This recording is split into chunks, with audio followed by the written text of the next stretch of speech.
to this webinar, this special webinar. Good afternoon, ladies and gentlemen. On behalf of the Society for Corporate Governance Nigeria, I'm pleased to welcome you to this special webinar. I am particularly delighted to welcome the legend of corporate governance, Professor Mervyn King, for whom the Society for Corporate Governance Nigeria has convened this special webinar. My name is Tino Adeawe. I'm the CEO and founder of TMSM Limited, a governance, ESG, and compliance advisory firm. And it's my pleasure to be anchoring this webinar today. Our theme for today is Evolving Governance Codes, Lessons from King 5 for Nigeria's Regulatory and Business Context. This special webinar could not be more auspiciously timed. Companies today face a growing and varied range of pressures, whether you describe the world they are confronting as VUCA, which is volatile, uncertain, complex, and ambiguous, or BANI, brittle, anxious, non-linear, and incomprehensible. The governance frameworks that guide them must keep pace. Nigeria's National Code of Corporate Governance, the NCCG, has come of age. Now 6 years in operation and currently under revision, this is precisely the moment to draw on global best practice against the backdrop of shifting global political systems and with both long-standing and emerging issues, including but not limited to board effectiveness, multiple and cross-directorships, group governance, ESG and sustainability, technology governance, data and information governance, climate risks, and stakeholder engagement, demanding urgent attention. This special webinar is designed to provide meaningful insights and lessons for Nigeria on the evolution of governance frameworks and the need for governance codes to remain dynamic, responsive, and fit for purpose in addressing changing business realities, stakeholder expectations, sustainability priorities, technological disruption, and emerging systemic risks. We're very privileged this afternoon to have the opportunity to engage with a man who has spent decades engaging with these issues. Thus, without further delay, let me introduce our distinguished guest, Professor Mervyn King. It is said that some people shape institutions and some institutions shape history. Our guest today has done both. Professor Mervyn King is without question one of the most consequential figures in the global history of corporate governance. Professor King is a senior counsel and former judge of the Supreme Court of South Africa. He is a professor extraordinary at the University of South Africa on corporate citizenship, honorary professor at the Universities of Pretoria and Cape Town, and a visiting professor at Rhodes. He has honorary doctorates of law from the universities of Witwatersrand in South Africa and Leeds in the UK, an honorary doctorate from Deakin University, Melbourne, Australia, and an honorary doctorate in commerce from Stellenbosch University in South Africa. He is Chair Emeritus of the King Committee on Corporate Governance in South Africa, which produced Kings 1 to 5, and Chair of the Good Law Foundation. He is also Chair Emeritus of the International Integrated Reporting Council in London and of the Global Reporting Initiative in Amsterdam, and a member of the Private Sector Advisory Group to the World Bank on Corporate Governance. He chaired the United Nations Committee of Eminent Persons on Governance and Oversight and was president of the Advertising Standards Authority for 15 years and a member of the ICC Court of Arbitration in Paris for 7 years. Please join me to give a very boisterous Nigerian welcome to Professor King. I want to see the claps, the virtual claps. Thank you so much, Professor King, for honoring us with your presence today. And I think the next item on the agenda that we're using is for us to have a conversation. And as I said previously, I am very highly honored that I'm going to be engaging in conversation with you today. I'm very conscious of the fact that we have just 1 hour and I don't want to waste a minute of the 1 hour. And so, without further ado, what I would like to do, Professor King, is to ask you a number of questions, and then basically have a conversation with you for what would be like the next 40 minutes. And then for the remaining time, about 15 minutes, I certainly know that our conversation will generate questions in people's minds. And even if they don't, I know that people have questions that they would like to ask you themselves. And so I would like to move forward now, Professor King, with my first question, if that is okay. Thank you. All right. So I'll go to the first one. So King 5 arrives at what many described as the most consequential moment in the history of corporate governance. And I think that's because of some of the things that I said in the introduction. First of all, we have this incomprehensible world that, a lot of socio-political factors. We have a world where there's great needs for not only the investor voice at the table, but all stakeholders. So, and South Africa and the King Codes are well known to have really progressed issues around stakeholder engagement and stakeholder input into governance. So, in your view, what is the central argument of King 5? I'm not asking you to distill it into a single idea, but what was it that made the King Committee say, King 4, you've done, I think it's about 9 years, let's go into King 5? Well, right from inception, I'm going back to So, King, I 19. think you may be muted because we Not on can't my hear you. side. You are muted. Not on my side. Or is it a problem with my own? Maybe the host is We can hear muted. you. Okay, We can hear you. All right. all right. I can hear you now.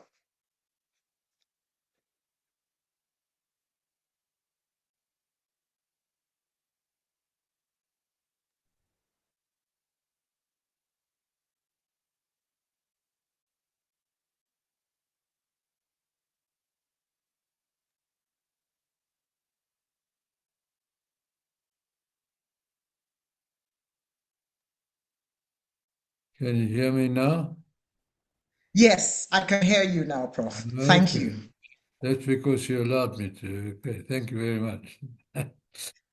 Well, thank you for the introduction and thank you for asking me to be here today to join you in Nigeria. King 4 was really a defining moment because after King 4, Professor Fabian in Lagos and I wrote another book, and where we said corporate governance codes should be outcomes based. Well, what does that mean? It means that in King 4 we said, how do you measure whether a person has or has not been practicing good governance? And to just tick a lot of boxes to say you've complied with this and complied with that could be quite meaningless. To see if you'd actually mindfully applied your mind to the principles of good governance depended on what were the outcomes. So you look at what the outcomes were, and then you can draw a conclusion as to whether the company or the organization has been practicing good governance or not. And in King 4, we, the King Committee, came to the conclusion that there were really 4 outcomes that if you achieve them, you can be said to have practiced good governance. The first one was that you were creating value, but in a sustainable manner. The reason for that was that throughout the 20th century, we had the primacy of the shareholder, and profit was the dominant factor. and that increase in profits was being subsidized by society and the environment. So we know that because we can see how the earth became degraded. And then we know that, for example, just one example is the use of child labor to reduce costs. So the bottom line being increased to increase dividends, the primacy of the shareholder model, which went, as I said, throughout the 20th century, was replaced by this value creation model, but in a sustainable manner. So that was the first outcome. The second outcome, did you do this ethically and effectively? Did the directors of the company act as true guardians of the company's assets and its business affairs? Guardians being understood as they did in the 19th century.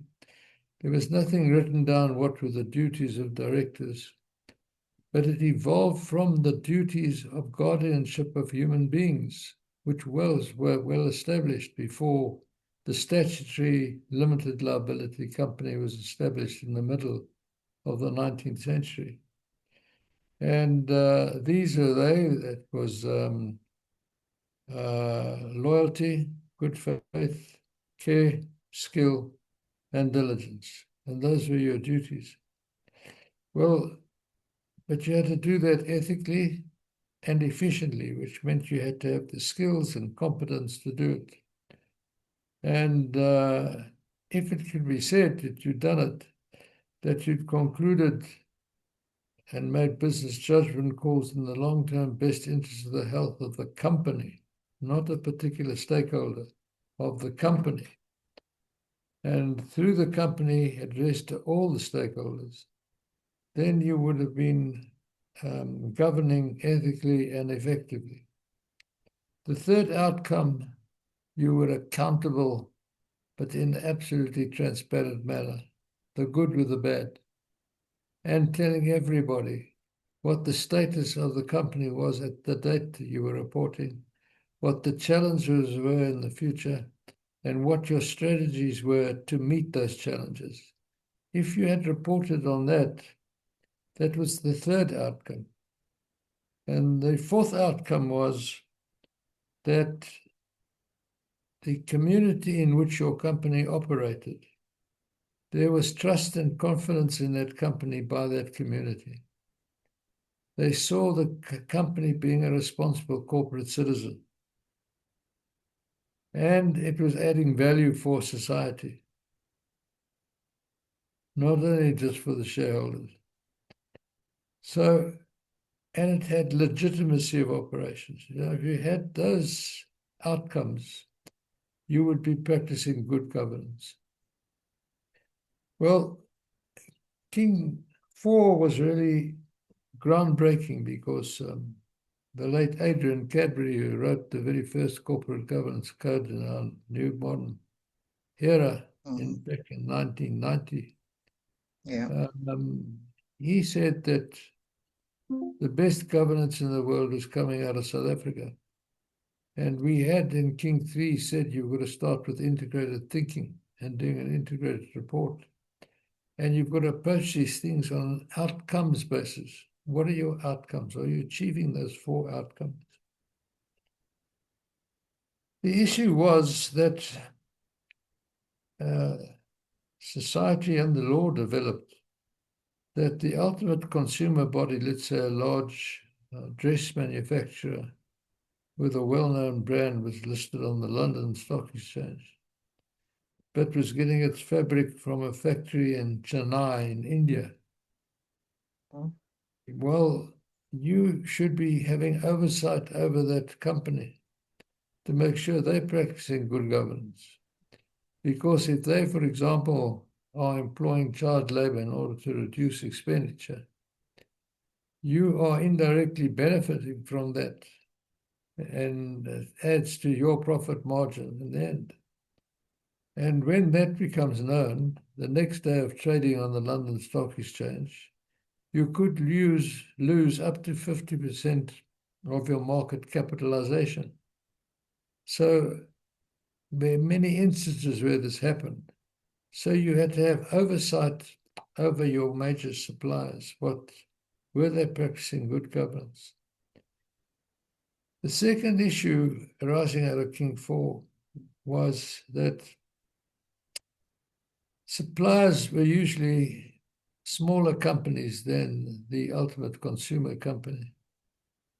And they couldn't necessarily consult advisors or one of the big four to advise them on good governance, what were the practices in order to achieve good governance.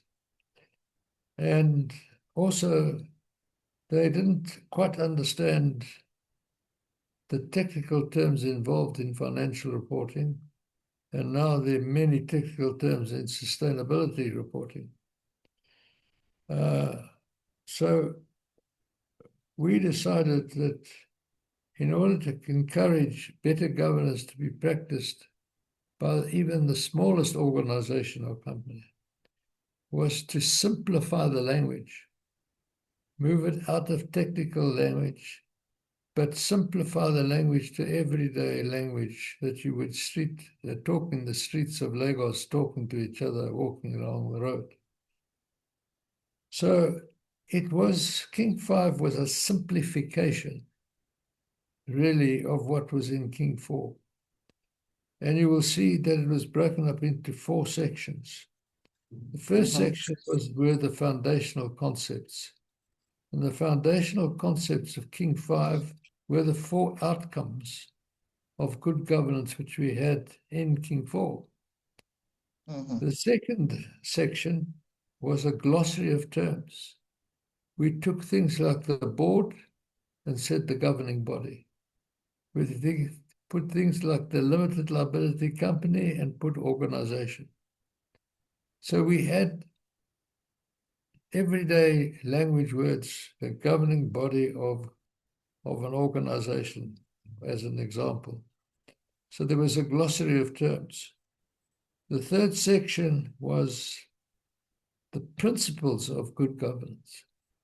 And next to each principle was the international best practice on how to achieve that principle of good governance. And there were 13 principles which we put down there. And it was adopt or explain was the regime. And in order to make it easier to report, and this is section 4 now, we developed a template of reporting. So, for example, ethical and effective leadership, on that principle, you would have good practices, international best practice, and you'd be asked the simple question, the template, did you carry out the practice, the international best practice next to principle 2? And the answer is yes, but this was not a tick box exercise. It had to be meaningfully done. You could say, quite entitled to say, no, I didn't do it like this, but I followed the following proceedings and processes in my endeavors to achieve principle 2 of the King V Code, ethical and effective leadership. So the outsider could read and come to the conclusion you had used an endeavor to the best of your ability because of proportionality, maybe, to achieve that outcome. The template didn't have to be part of your annual report. You can, in fact, put it on your website. So you could use it almost for public relations to show that you were an entity that was practicing good governance. So the whole idea of King V was simplification, and also to have a template of reporting where it could be seen whether you were complying with the international best practice methods of achieving that principle, and if not, read what you had been doing and come to the conclusion, well, it was a very good endeavor by you to achieve that principle. And So that is King 5. It was a simplification exercise to help smaller companies and smaller organizations, from the big companies listed in Lagos and listed in Johannesburg, from complying right to the smaller companies carrying on business in Nigeria and in South Africa and around the world, in fact. So that was the reason for King 5. And it's working Thank because you very there are many more organizations that are now following the King report. Thank you very much, Prof. I think that that's a very, very interesting exposition that you've taken us through the journey, and the number of questions that come up in my mind as I listened to you, and I'm sure in the minds of all the folks listening, about the lessons for Nigeria. As I said during the introduction, the Nigerian Code of Corporate Governance has now been in existence, been effective since January 1, 2020, and so has had 6 years of operation, and is actually currently in the process of revision. And I guess the question that I have for you is, like, in a multi-ethnic, multi-sector um, country like Nigeria, where there are so many forces that believe that they have a seat at the table where the governance of companies is, and where you also have a huge SME population creating economic activity and actually being the greatest employers of labor. What are the lessons that you would say? What is your advice for Nigeria as it seeks to develop the next iteration of its corporate governance code, especially bearing in mind that the regime in Nigeria has allowed is one that recognizes that the other regulators can also pronounce via guidelines on corporate governance for their regulated entities, and one where the FRC actually last year created a code for SMEs. So the regulator has actually created a governance code for SMEs, guidelines for SMEs as well. Well, you see, you have described the situation in Nigeria, the organizations carrying on business. And there are hundreds, thousands, Yes. small, medium-sized, and large. But in the main, small businesses. And here you've got a great example, I believe, of simplification. If you look at the book that Fabian and I wrote, we still use a lot of technical terms in there. You take that book and rewrite it, re-edit it, and get an English language scholar just to simplify the book that Fabian and I understood, but doesn't follow that the small business being conducted in the south of Nigeria, in some small town, almost a village, is actually following good governance. But if he follows a code like King 5, he would have to fill in that template. And from that template, you can see whether he has mindfully actually adopted that principle of good governance. So the simplification, I think, is even more important in a country which has a much larger population than South Africa, and many more entities of business, large, medium, and small, especially hundreds of thousands of small businesses all over the place.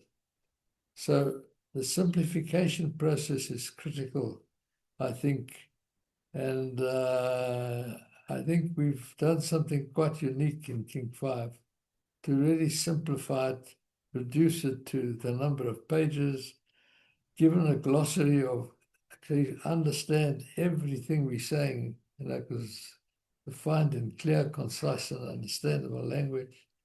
And that would be very important for Nigeria, I believe. I took a look at King 5 previously and then again in preparation for this conversation. And I absolutely see what you're saying about the simplification. I particularly like the fact that when you look at the principles, the recommended practices are further broken down by headings, what and explanations of what should be done. So how The you practices, achieve the the principle practices are is linked to each actually, principle. yes, what the fact that you should have policies to approve to achieve the principle, and then also how you demonstrate accountability. And so absolutely correct in my view, Prof, that it's a simplification and it's a great simplification. I think the other place I want to go to now is another thing that one can observe about King 5 is the entrenchment of the African philosophy, the Ubuntu philosophy there. And this, it's a peculiarly South African and to a certain extent African philosophy, although I'm sure you have different words in different African languages for explaining what Ubuntu is. But what that has, notwithstanding that, the rootedness in Africanness and South Africanness, the code has been a it has been an example. And you just spoke about the reference to the code by Lord Cadbury. What was it that influenced that reference to root it in African culture? And given the African Continental Free Trade Agreement and all the great things that as Africans we have expectations around that agreement, what lessons do you have for Nigeria and other countries in rooting their codes in our culture? Well, let me try and explain it simply. That no business can be carried on just with the economy in mind. You've got to have society involved because you've got to have customers. You've got to have society involved because you need labor. The environment is essential because 9 times out of 10 you'll be using natural assets of some kind. So how are you getting those natural assets? Are you actually, do you have a business model? And are you making business judgment calls where you actually are eroding that natural asset? Now, on all that basis, you're actually not practicing good governance. Because one of the critical things today is to make sure that we leave planet Earth hopefully in a better condition than it is at the moment for those who come after us, so they can sustain their development. Otherwise, they will not.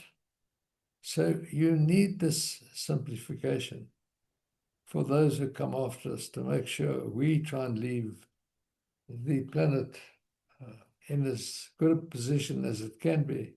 At the moment, it's extremely degraded because we went through that century of profit being uppermost in our mind, even at the cost to society and the environment. So you've got to get that right. So let me just explain it further by saying this, that it's also the basis of integrated thinking. When you think about it, no company can exist, never mind carry on and continue, without society and the environment. You need both. And you need the economy. You have to make profit in order to service your borrowings, pay your salaries, etc. But you've got to do it in a manner where you don't further degrade planet Earth. That's our planet. There's no planet B. When people get to Mars, it'll never be like planet Earth. Well, David Attenborough turned 100 the other day. And he's shown us the amazing creatures that there are on planet Earth. That's all ecologically how you and I developed. We became the supreme creature on planet Earth. And we became the supreme creature on planet Earth because we could communicate. We learned how to communicate. And we could share things with each other and improve things and help each other. So I know I've got a white skin, but I'm an African. So my father was born in Zululand. He spoke English and he spoke Zulu. He never understood a word of Afrikaans. He refused to understand Afrikaans because his best friend was a Zulu, and then when the Nationalist Party came to power in 1948, it started with the apartheid nonsense. He and his friend couldn't go out together, couldn't go to a restaurant together. And that's when he emigrated to Zimbabwe, then Rhodesia still. And I went to school in Rhodesia. I went to school in then Salisbury, Harare, Prince Edward College. And I got to Cambridge A. And then I came back to South Africa to come to university. I knew from a small boy with my father, I am because you are. And I can't do things without you. And therefore, we need society. And we need society desperately in carrying on business. And that's why integrated thinking became more and more critical in my mind. And today, one of the proudest things I've ever achieved, I think, is that the Bastille of the primacy of the shareholder has been stormed by integrated thinking. That you make decisions through those three prisms of the economy, society, and the environment. So hopefully you continue having a sustainable earth that you can pass on to those that come after us. When you think about it, my facilitator and moderator, you are not immortal. You're mortal. So am I. Indeed. God willing, we'll be here tomorrow, but we don't know. We are transient caretakers. You can have a property registered in a title deed at a deeds office for you. But when you die, you cannot take that property with you. We are transient caretakers. Notice the word caretakers, to take care of that land, that property. So when you and I disappear from this planet, wherever we go to, whatever happens to us, that it can be said that you and I endeavored to carry on business in a sustainable manner. And we accepted that without society, we couldn't do it because really that's our customer and our suppliers. So also before modernization, who was one of the most important people in society? It was the leader of a tribe in a village. And he used to decide disputes. He was an arbitrator. And he decided disputes. And he was, I am because you are. And it went right, it's gone right through Africa there. And I think I've always relied on it. I've always thought about it. And I mention it in all the King reports. I am because you are. Thank you very much, Prof.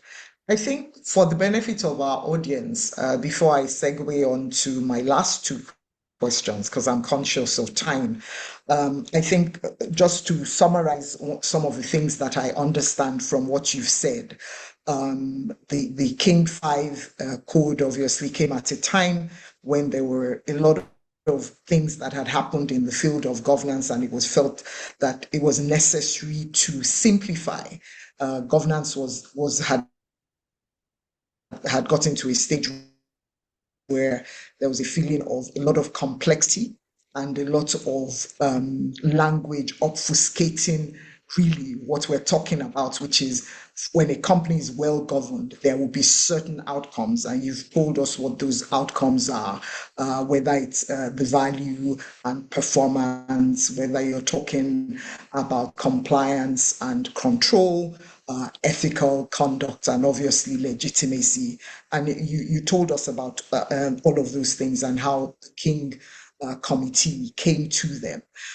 I think we've also spoken about integrated thinking and how governance has to exist in a sustainable way, where you're basically also carrying along your thoughts about the economy, because in the economy of the company and the economy of the context in which you do business, the society, as well as the environment, so that you can do what companies do, which is exist from time to time, even when mortal beings like our good selves are no longer here. Now, I want to go just very briefly, Prof, into companies. Because the reason why you have governance codes is to basically moderate the behavior of companies, how they do business, as we've been talking about, and you can't do it without the directors, because the directing mind of the company is obviously the directors, and I think King 5 actually pays some attention to them in the principles around composition and a number of the other principles, but in a very interesting way, very different from what I've seen in a number of other codes. And so the question I have for you is, as you look ahead, what kinds of qualities and competencies and dispositions will define an effective director of tomorrow? And are the current director development pathways, are they preparing people for that role? Very, very quickly, Prof, if you can just let us have your opinion on that. Critical thing is always to remember that the limited liability company is a person in law, but totally incapacitated person. The limited liability company, although a person in law, has no heart, has no mind, and has no conscience. Through the governance architecture, the shareholders of the company appoint directors, and the directors decide what is the purpose of the business, develop the business model, which should be built around those three pillars of sustainable development: the economy, society, and the environment. When making business judgment calls as a collective mind, the board, that collective mind should make it, but through the three prisms of the economy, society, and the environment. And as we said back in the first report, which I wrote every word, so I then learned you've got to have subcommittees because it's a very big job. And that the board, thinking as a collective, has to make sure it makes that business judgment call in the long-term best interest of the health of the company, this incapacitated person, and through the company to all its stakeholders. You get that information in clear, concise, and understandable language. Then you've got, hopefully, if you get, you will, in making that judgment call in the long-term best interest of the health of the company, benefit one stakeholder more than another. And then you're going to have trade-offs between those stakeholders. But the next time you make that business judgment call, it could be reversed, that the stakeholder who didn't get so much benefit next time will be benefited more than another stakeholder. But you always keep in mind the company, because you should try and have longevity in your company. You should make sure the company can survive and thrive, but in a sustainable manner.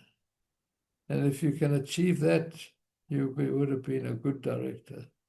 Otherwise, you haven't been. It's a very simple. It's a very simple way. You either are a good director or you're not, and there's a way of knowing. There's no obfuscating it. Is what you're saying, Prof. Nothing. Nothing. It's very So interesting we if have. you look at what's happening in Ireland today. Mhm. The husband of the president of Ireland, he admitted to embezzling the political party, the SNP, of £400,000 over the years. They never picked it up because he didn't just take it once, he took a bit now, they took another bit over, I think, 16 years or something. So, but eventually they started querying this, as you know, about a year ago they started. And today he went to the police station and made a formal admission and he was arrested. And tonight he'll be sleeping in jail, waiting for his bail application. So it's only a question of sentence, because he's admitted the charges. But here is a man whose wife becomes the president of a country, Scotland,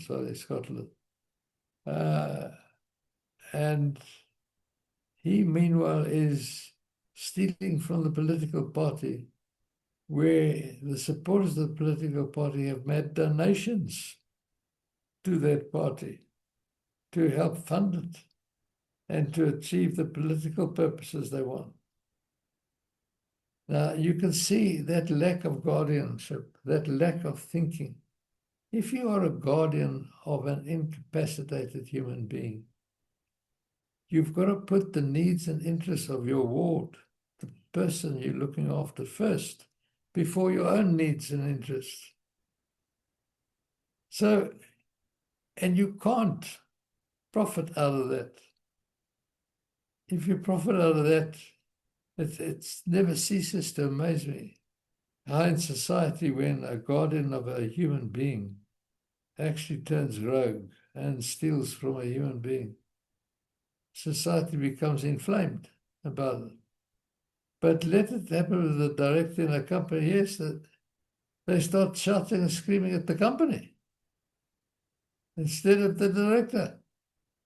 But it's true. And the company, by definition, can do no wrong because it's incapacitated mind. It's got no mind. And so the conscience of a director becomes critically important. Heart, mind, and conscience. What is your conscience? And are you a true guardian? Are you putting your needs and interests second to the needs and interests of the company? If you put yours first for self-aggrandizement or self-enrichment, well, then you're a poor director. The second outcome of being an effective director and ethical, you would have failed. And that outcome would not be achieved and the company would be badly governed. I really like the way that you're expressing these very profound concepts in very simple ways. Because that example you gave around the fact that if you have somebody who's already, we know by law, is incapacitated or incapable of making decisions themselves. That's exactly what a company is. And that's why you need the directing minds to do what they do. And your point about them needing to be effective and ethical people, I think, is just such a profound point, but very simply expressed and explained by you. Thank you very much for that. There's a question in the chat box by a gentleman called Okechukwu Amadi. He says, Prof just mentioned the dimensions of sustainability. What are the standard dimensions of sustainability? Economic, social, environmental? Is governance not a dimension of sustainability? The answer is all of the above. Because sustainability is a very critical principle in corporate law. that directors can delegate, but they can't abdicate their responsibility. So you can use AI, and you can, the very decision you have to make, the subject matter you can put to chat, and they will give you an answer. If you say, okay, that's our decision. Well, you haven't acted as a good guardian. You haven't applied your mind to that, and you've got to learn the art of interrogation. You've got to actually interrogate what ChatGPT tells you and come to the conclusion on an intellectually honest basis in the best interest of this incapacitated company that you're giving your mind to, that you believe it will be in the long-term best interest of the health of the company. So you can delegate, but you cannot abdicate your responsibility. And that's a critical factor. It starts giving dimension immediately to factors in sustainability, because even if you get them out of ChatGPT, you can't just cut it out and paste it. You've got to think about it. You've got to apply your mind to it and come to the conclusion, yes. So if you know the business judgment rule, which developed about 40 years ago, because a person with great reputation and successful business knowledge is asked to be a lead independent non-executive director of a company.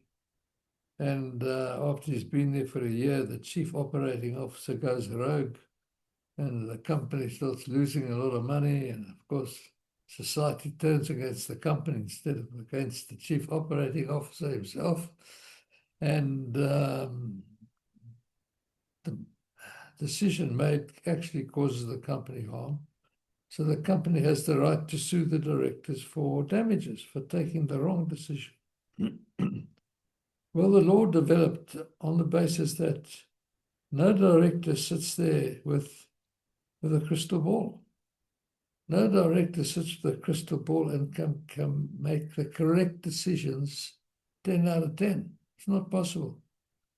You're going to, from time to time, make a mistake. Why? Because you're dealing with great uncertainties. We're dealing at the moment with geopolitical issues that are almost beyond comprehension sometimes. We don't know the impact that war in Iran is going to have eventually. But it is impacting on us all at the moment. And so we've got to apply our minds to these things. And you've got to apply your mind. So in the business judgment rule, it says, if you have no financial interest in the matter, and if objectively speaking, when you made the decision, you had all the facts you could get before you, and the decision you made with the wisdom of hindsight looks like having been a rational business decision at that time in those circumstances, not the right one, which turns out to be wrong and harmful to the company, then you escape liability in law. Now that fits in with the person who's applying his or her mind and intellectually honestly think, what was I decide in the best long-term interest of the health of this incapacitated company, of which I am its mind. I am its conscience. What I do, and what I do to make sure that it's sustainable value I'm giving the company. Apply your mind. Well, the ChatGPT says this, but what about that? What about this?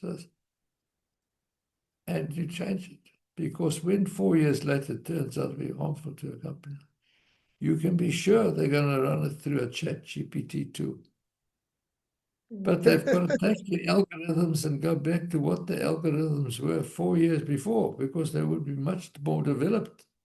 You've got to find out what your algorithms were 4 years before and take them out.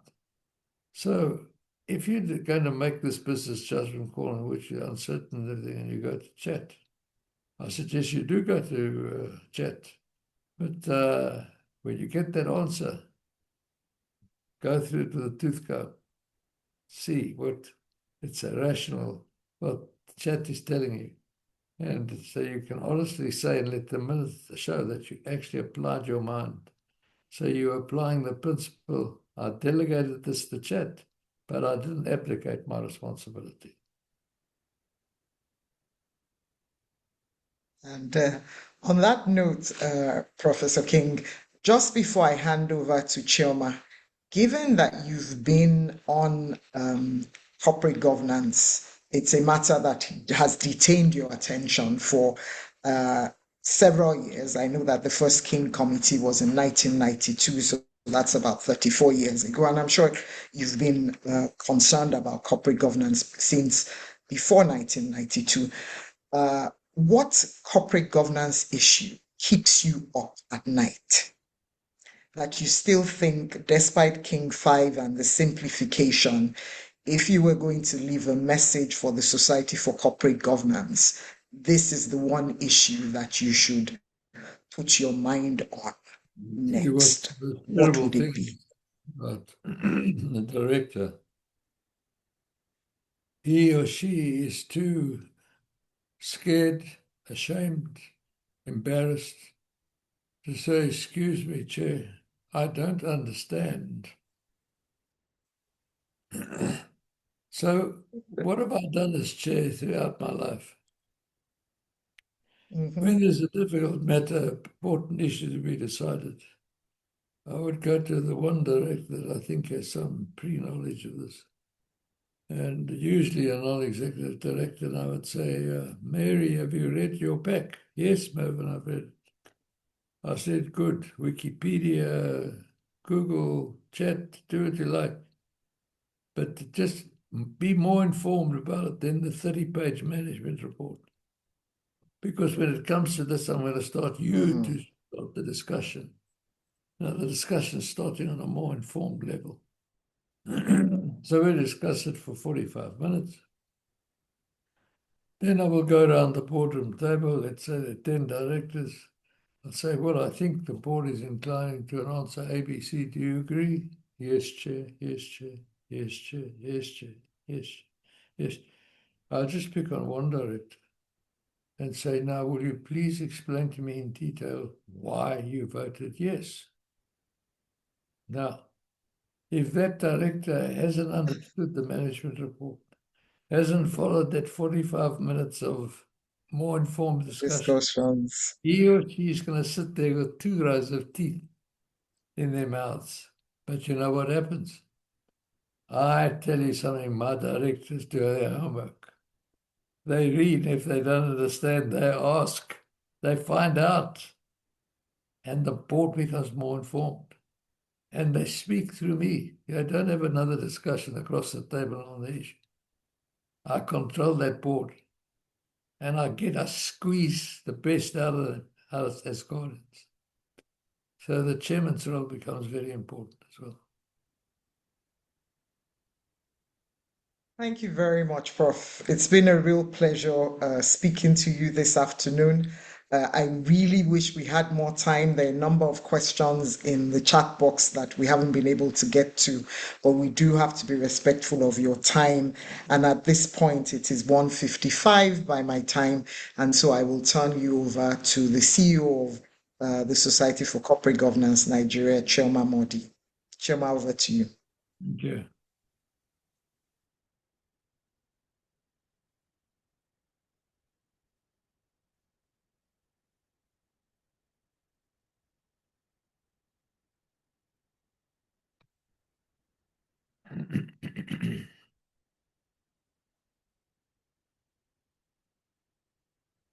You're on mute, Chai.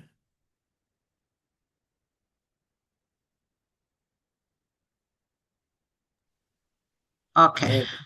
Can you hear me now? Yeah, thank you.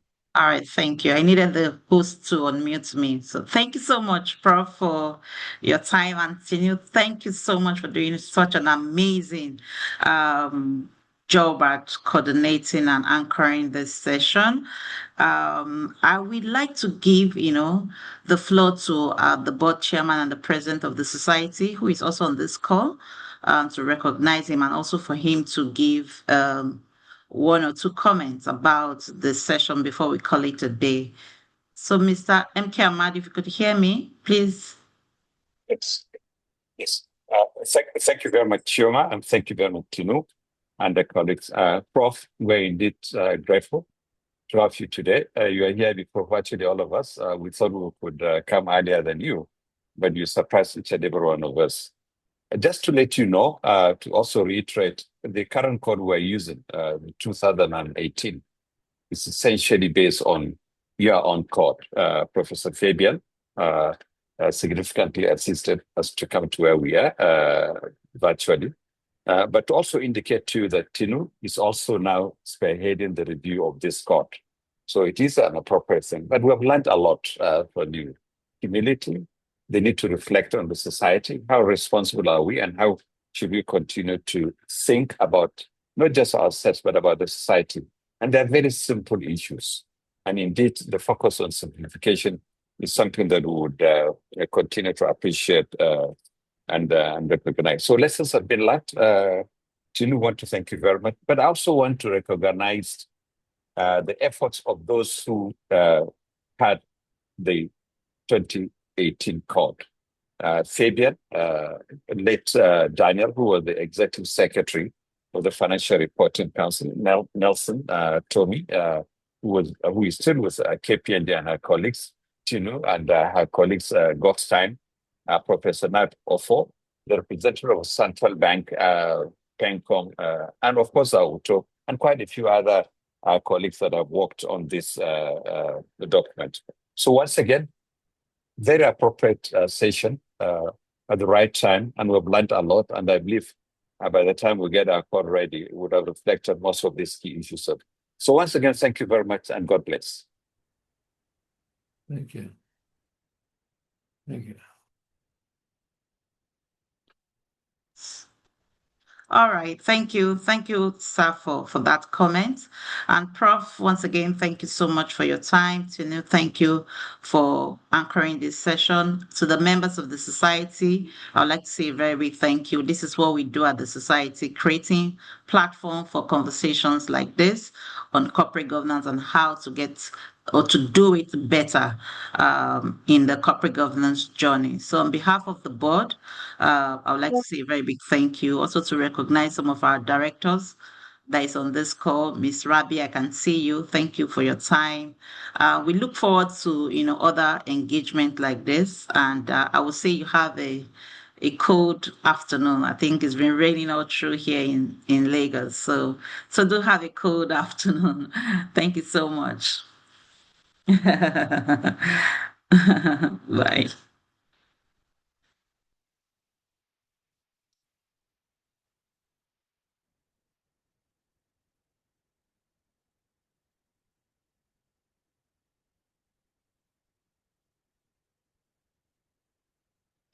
Okay.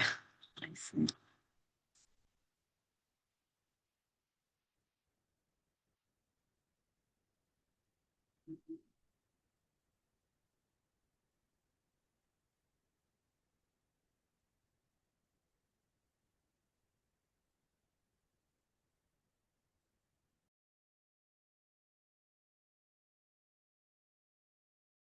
Society founded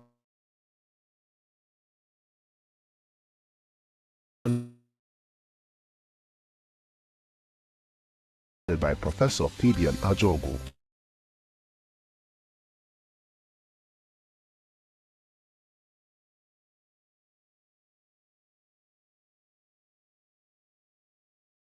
UFRSA